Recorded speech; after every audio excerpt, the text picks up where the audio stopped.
New school year is here, man. So let's jump into 30 straight days of life after high school. Let's get to 2026. What is it? 2025-26 school year, man, off to a great start. All right. Um, I want to use the next 30 days to really create a solid process for y'all because you're going back to school, right? And we're going back to school. Some of us are going back with the same old habits, and some of us are going to go back to school with some new habits. Okay. And then some of us are going to make adjustments as we go along. So I want to make sure that we don't just go through this school year the way we went through last school year. I don't care how good last school year was, how bad it was. What I'm saying is this year we're gonna make it better, right? So that's the focus. So I want y'all to do this. I want you to I want you to understand that your DNA is built for greatness, right? You're built for greatness based on your DNA. And some of you might say, man, like, yo, my dad ain't my dad ain't worth nothing, right? His DNA ain't no good. My mom ain't worth nothing. Her DNA ain't no good. And you start going through the family members that you know, right? But listen, before the ones you know, there was other people. That DNA still exists. And I want you guys to wake that up.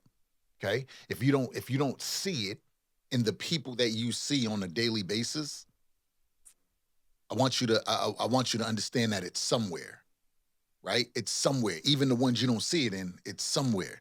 So as we prepare for this school year, as we prepare for the school year of 25-26, we have a vision, right? There's something that we're envisioning as we jump into the 25-26 school year. I want you to understand something.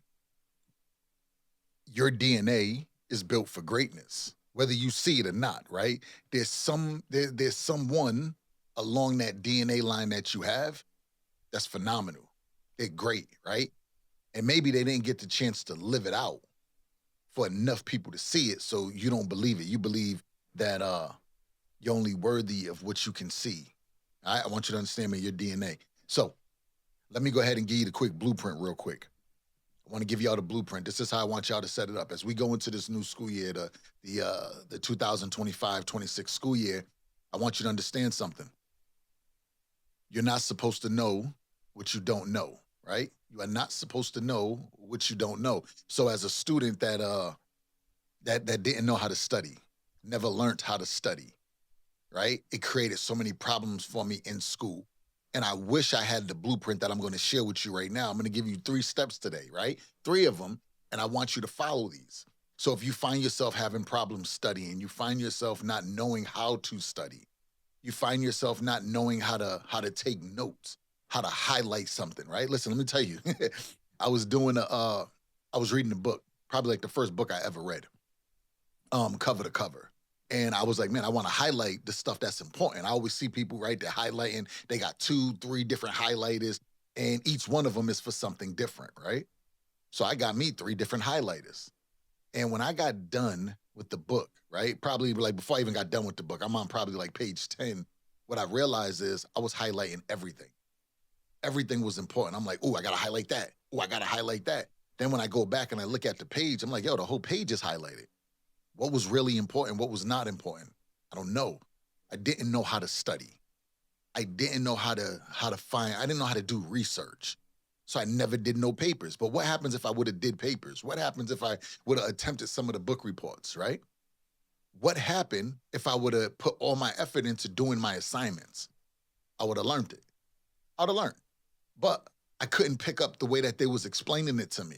So I broke this thing down and I want to make it so simple for you guys going back to school to be able to study. Last year you struggled. I get it. I get it. Your parents couldn't help you the way you needed them to. I get it. But what I want to do is I want to give you a simple formula, right? So let's jump right into it. The first thing I want you to do is I want you to write down, what do you want to be great at someday, right? Someday. Like, what do you want to be great at? Like right now, you think about something. You know what I mean? Like you sit down and you watch something on TV. You're like, man, I wish I could do that. Man, I would love to do that. And you get excited about it. But then you start thinking about the current situation, like where you are in your life. You start thinking about everything that you tried that didn't work. And when you start to look at something, you're like, man, I would love to do that, but man, I can't do it because of this, or I can't do it because of that, right? This won't work. I don't have the resources. I don't have the money. I don't have the right support system. Whatever it is, you're gonna start to think about all of these things on why you can't do it. Okay. Today that ends. I want you to write down, what is it that you want to be great at someday? Someday, write it down.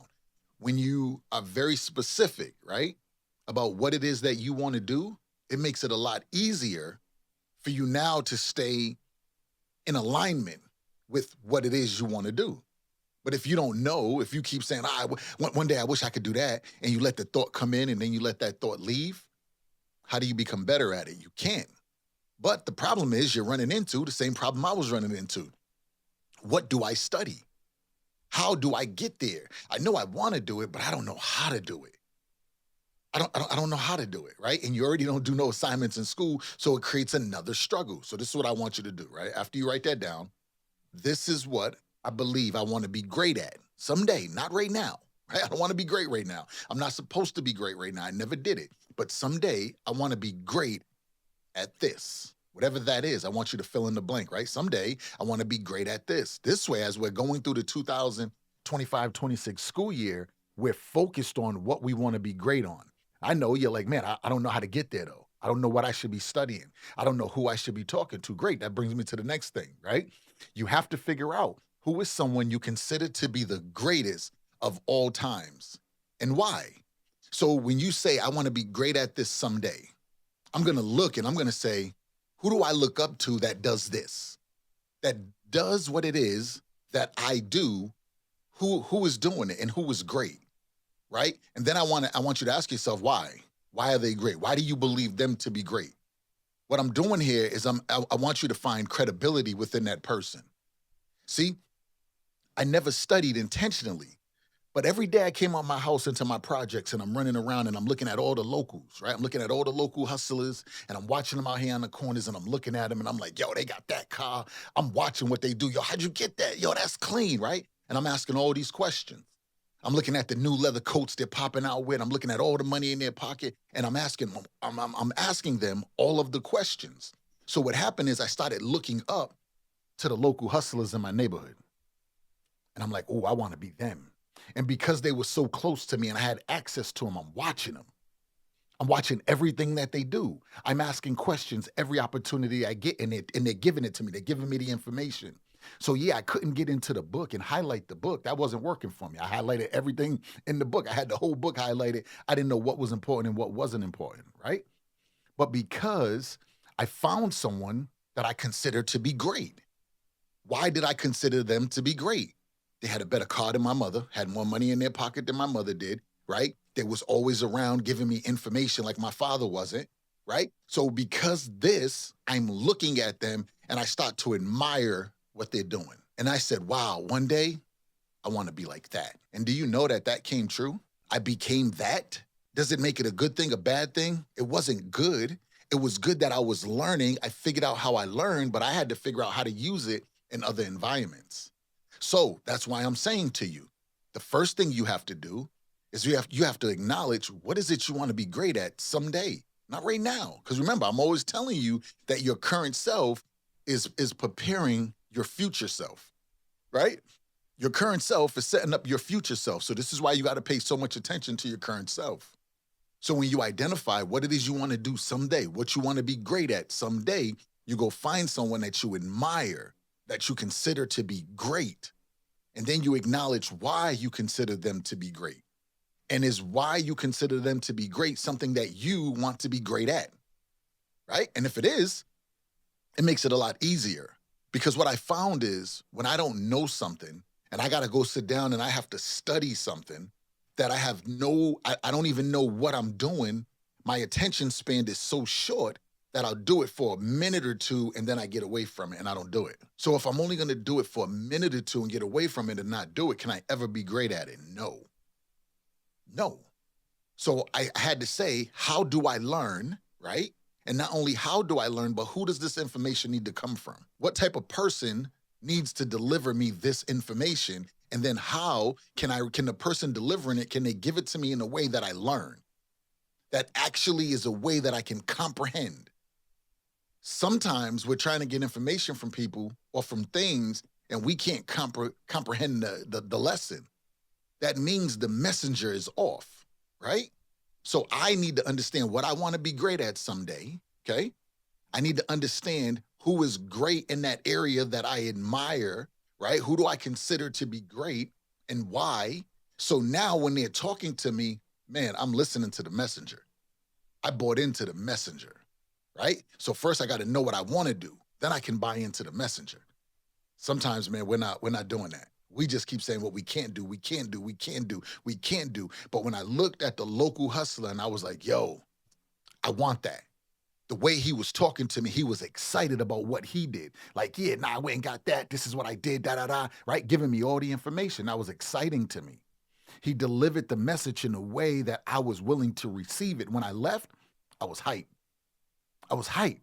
So now I ask myself the same thing. Yo, how do I get that now?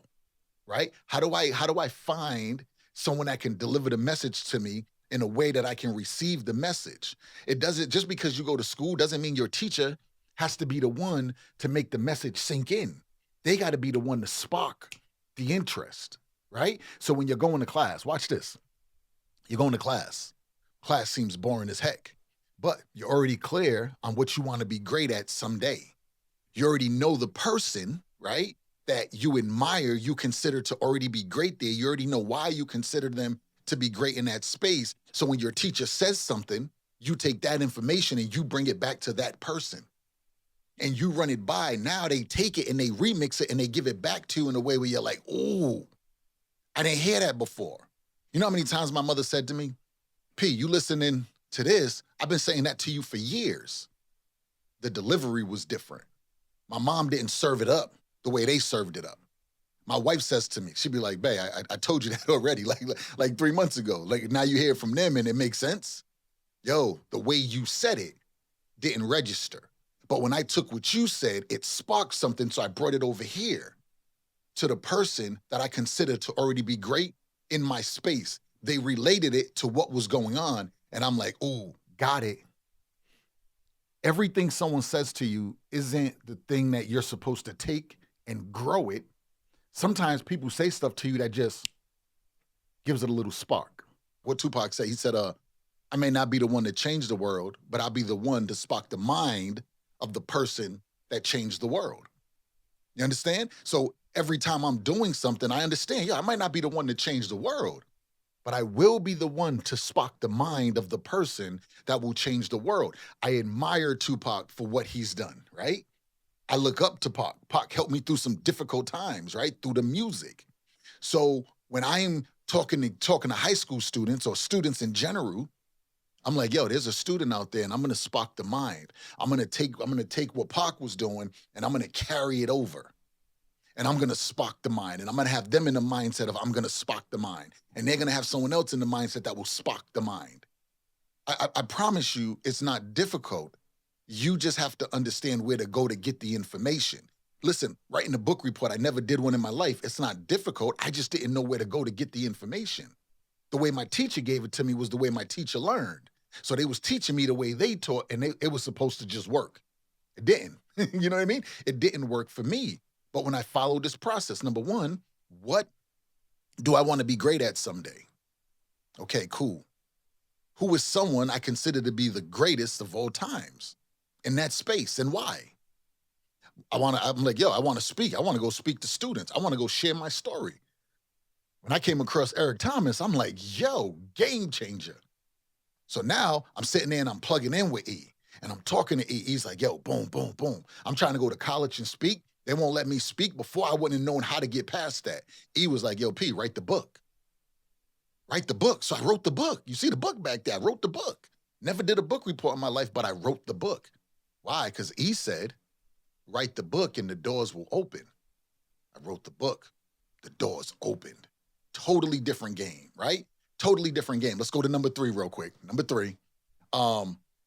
What are some ways I can plan to model my behavior after one of the greats? Okay. So number 1, you're going to identify what do I want to be great at someday. Number 2, you're going to go find who is someone I consider to be the greatest of all times and why. And then number 3, what are some ways I can plan to model after some of the greats? So I'm gonna use E for instance, right? Because I'm a true introvert. I would hyperventilate in front of in front of two, three people. Like I couldn't get it out. You would think I just ran up like 10 flights of stairs, if not more. And I'm talking and I could look, I'm stuttering out, and I couldn't get nothing out, right? I was out of breath. But when I started to be around E and E started to share stories of what he was going through before he got to this point, and I'm like, oh, I was like that. Oh, I was like that. Oh, you too? You too? The way he delivered it to me. So I'm like, yo, how could I be like E? What is something I could model after E? And number one, I'm like, yo, let me become a better husband, right?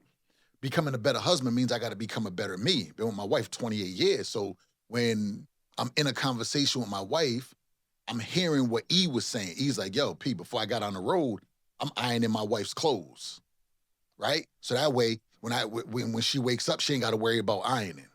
If I'm gonna be going for 3 days, I got three different gifts hidden around the house. It ain't nothing big, it's small stuff, just to remember, right? So I started to do these small things. And the more I started to see the expression on my wife's face, it was like, oh, okay, got it, got it. Now what else can I learn? Oh, when I'm going to speak, let me do this. I'm watching E. I'm watching how E is before the presentation, before he goes on stage. No matter how many times he done it, he got to process it. I'm watching it like, oh, okay, yep. I'm watching when E walks in the building and E walks by the custodian, right? E walks by the librarian. E walks by a parent. Anybody, any student, anything. E's greeting everybody the same. How many times you see people go into a building? I don't watch speakers go into a building, walk by the custodian. I don't watch them walk by the teacher's aide. I watched them walk by students and not say nothing. Now E walking by saying what's up to everybody. Same way, holding everybody at the same level. Nobody's better than nobody. I didn't know how to be that way, but by watching it, I got to see it. So little by little, I started picking up stuff that E was doing. Listen, I didn't know how to protect my brand. I didn't know how to protect my brand. I come from the hood. Protecting your brand, like you know what I mean? Like it was totally different. It was aggression. You protect your brand with aggression so you don't become prey. E was protecting the brand with, yo, everybody is equal to me. I ain't bigger than nobody. I ain't smaller than nobody. Nothing. E gave me a totally different outlook. So as you go into this school year, right, the 25, 26 school year, I don't care what last year was like, the good, the bad, the ugly. Don't matter. You did great last year, cool, do better this year. You did terrible last year, cool, do better this year. Either way, but in order to do it, you have to find purpose in you. You know what I mean? You got to find purpose in you. This is why I created Life After High School. My whole thing is high school is to help your current self prepare for your future self. But when you're in high school, when you got all these assignments and you're dealing with life, you're focused on what you're currently going through, not realizing that the current situation is to make the future me better, right? If I never met E and CJ in my life, I probably wouldn't be doing what I'm doing right now. I'd have gave up a long time ago. I'd have gave up a long time ago. It took like 9 years, 8 years to see fruits of the labor. 8, 9 years to see fruits of the labor. You see what I mean? And when I'm in them conversations and I'm talking to them and they're like, yo, P, chill, P. Listen, let me tell you what it was like for us here. What it was like for us here. What it was like for us here. How we got past this. How we got past this. How we dealt with this. And I'm like, oh, okay. I remember the first time, man, I got 2 grand for an event. Like, like, yo, that ain't no bread, right? Like, I gotta get more. And I'm talking to my guy and C hit me. He was like, yo, P, yo, it's been a year and a half. You had 2 grand for an event. Yo, we was getting vending machine money, whatever the vending machine pushed out.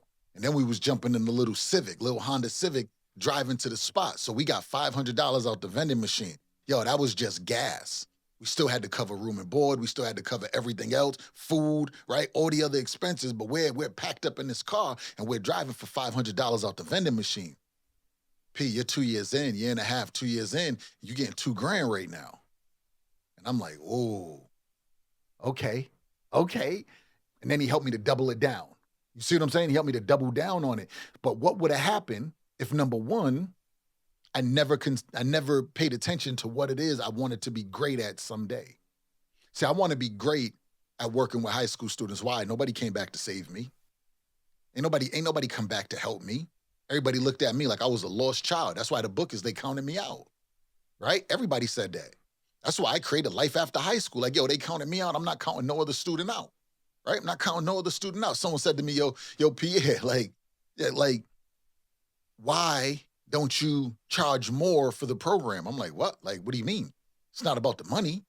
Like, it's not the money, bro. I don't do this for the money. I do it because I love it. That's what I'm saying. What do you want to be great at someday? What do you want to be great at someday? Not how much money do you want to make? That's cool. But what do you want to be great at? I want to be great at helping students avoid the things I had to go through because it was unnecessary. Someone might say, yeah, but it made you who you are today. Cool. But if I didn't have to go through it, who would I have been? If the stuff I learned now, I could have been learning then, and now I could be learning new stuff. I don't know. You can't tell me that I had to put my life and freedom on the line to be where I am right now. I'm calling nonsense on that. Nah, I'm not justifying it by that. That's a way to say, okay, yeah, I've been through it, so I'm justifying it this way, but I'm not going to do that. I want to use the pain I went through. I believe I went through pain to be able to help somebody else avoid the pain. That's why I think I went through it. Not to make me who I am. I went through the pain to help somebody else avoid that pain or get through that pain faster. Right? Was there a benefit to my pain? Absolutely. But yo, let me give you the benefits of my pain. You go get new pain and excel. That's how I look at it. And I say, man, what if I knew these three things when I was in school? What if I was like, yo, what do you want to be great at someday? Like I'm in high school. Imagine being a freshman and you say to yourself, what do I want to be great at someday? And it hits you. And then everything you do every day is focused on you becoming great at that thing. You don't know how to study. You can't get the information from your teachers. Cool. You find that person you watch on TV every day. You find that person you read every article about all the time. And when you're studying them, you're like, oh, I love where they are. And then you ask yourself the magical question: how did they get there? What was they doing before the success? What was every day like? What was their struggles like? And you start to say to yourself, wow, they're going through the same stuff I went through. And they made it. So I don't have the right to use that excuse no more. When I heard, like, yo, I wasn't the only one that was homeless, sleeping inside of a car, sleeping in pissy hallways. I wasn't the only one sleeping in abandoned cars, right? I wasn't the only one trying to scrape up money every day to get a $5 meal at the Chinese restaurant across the street from my projects. You see what I'm saying? When I realized, like, yo, you're not the only one. People went through this.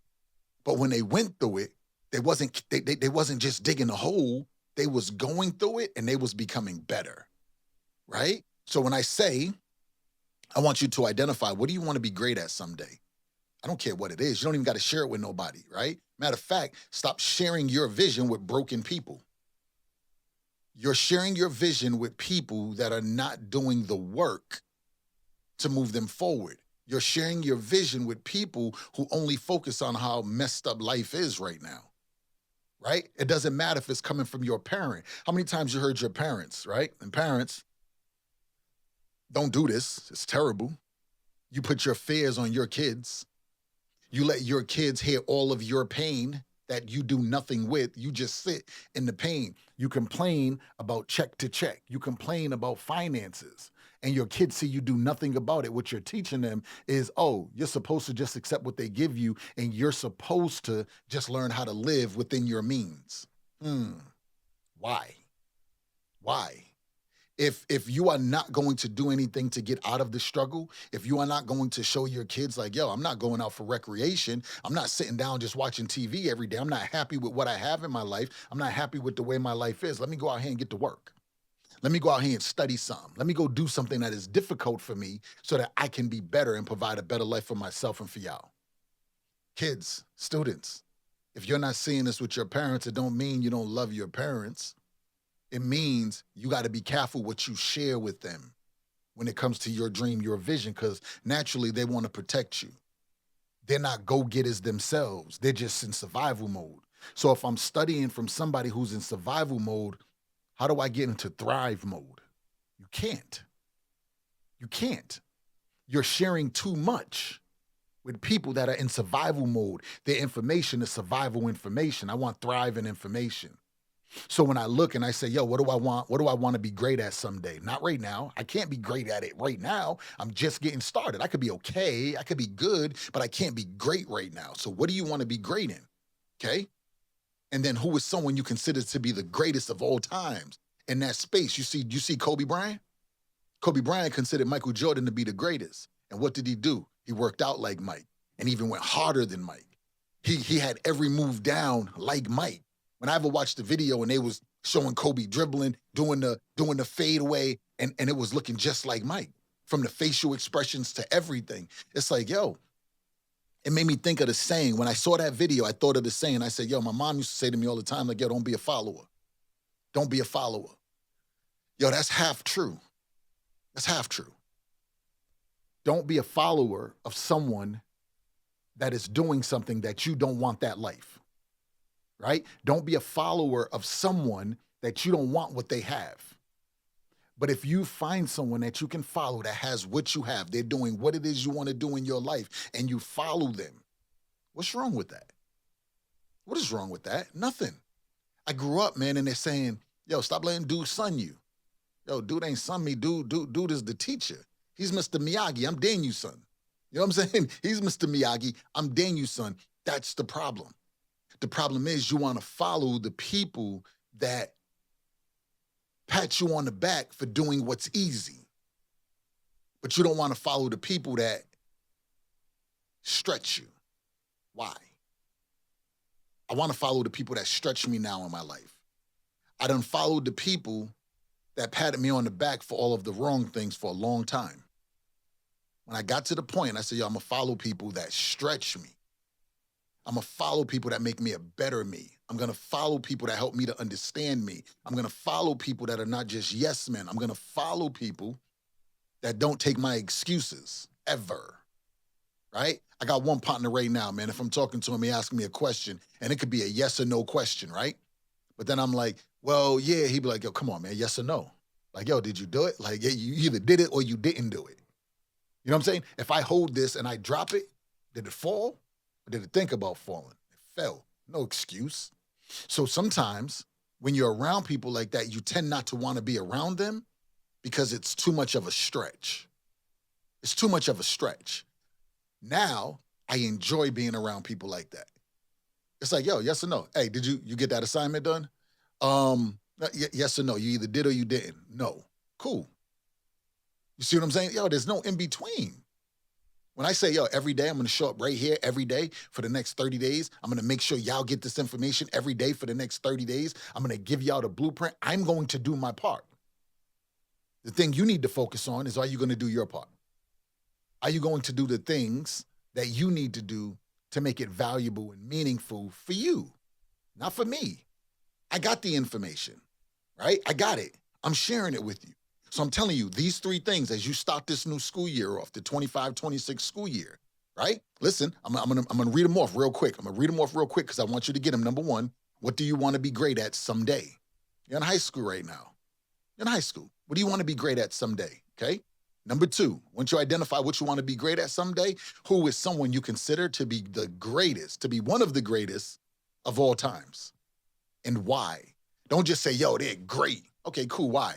How many times, right? Every time someone says to you, yo, this is real good. Why? Why is it good? Like, what makes it good? Yo, this is great. Okay, cool. What makes it great? Don't just be like, yeah. No, come on, man. Why? Don't just say, yo, I had a great day today. Cool, you had a great day. That's nice. Why? What made your day? What made your day great? If you don't identify what made the day great, then what happens? You can't relive what you're not sure of. You can't relive what it is that you don't know, right? If you don't know, you can't relive it. So I want you to make sure you could relive it. All right. The next thing, the last one, right, is what are some ways I can plan to model my behavior after one of the greats? Right. When I was playing football, Walter Payton was my guy. That's why all I wanted to do was be a running back. All I wanted to do was have the number 34. My coach let me get it, but he said, hey, Pierre, if you're in the game and you don't score one touchdown every game, I'm taking the jersey. You can't wear the jersey the next game. Yo, me practicing every day, showing up before everybody else, staying after everybody else, wasn't about nothing other than making sure that every game I could wear number 34. That's it. I wanted to wear number 34. So what did I do? See, you got to remember, this is before all the social media days. So anytime there was an interview with Walter Payton, anytime there was a special on Walter Payton, I was on it. Anytime there was an article about Walter Payton, I was on it, especially when they talked about the training. I was on it. I'm running hills like Peyton. I'm running bleachers like Peyton. Everything was like Peyton. And when I got on the field, I did my best to play like Walter Payton. I didn't want to lose the number. I wanted the number 34. Until I got to high school, then I had my own identity, and I went with number 26, right? But I wanted number 34. No questions, no ifs, ands, buts about it. Walter Payton was one of the greatest, and I wanted to do everything that Payton did. I wanted to run like Payton, train like Payton, act like Payton. Everything was Payton, except for the curl. I didn't want to do the curl, right? But everything else, I wanted. So what I'm asking you is, when we talk about these 3 steps, I want you to write them down today, right? Write them down today. Stop hearing information, not utilizing the information. That makes no sense. All right? Listen, we're gonna go through this every day for the next 30 days, right? Every day for the next 30 days, we are going to go through this. I'm going to give you the blueprint to dominate the 25-26 school year. It's up to you to put in the work. All right, you got to put in the work. So I'll be on standby, waiting to hear the success stories. Parents, you're hearing this, share with another parent, right? Share with another parent. Give it to your students. Don't be stingy. I want you to share it, okay? Our students need us. They need us. They don't need us to show up and show them all of our fears. They don't need us to protect them from making mistakes. No, let them make the mistake. Let them make the mistake. Like, are you kidding me? Life is about making mistakes and learning from them. Life is about making the mistakes and recovering fast. Parents don't make moves. Hey, listen, students. Your parents don't make the moves that they really want to make, not because they don't want the result that they can get from it. They don't make it because all they think about is the fear of it not working, right? So instead of becoming a believer in their vision and deny their fear, they rather believe in the fear and deny the vision. That's it. I need you as a student to believe in the vision, right? Believe in the vision and deny the fear. Don't let the fear live. It can't. You created it yourself. And sometimes, man, we find ourselves being afraid of something that we created. You see what I mean? Like, we created the fear. When you don't speak up, you're afraid of what might happen. When you do speak up, you're still afraid of what might happen. Remember, I want you to believe in the vision, and I want you to deny the fear, okay? Listen, I'll see y'all tomorrow.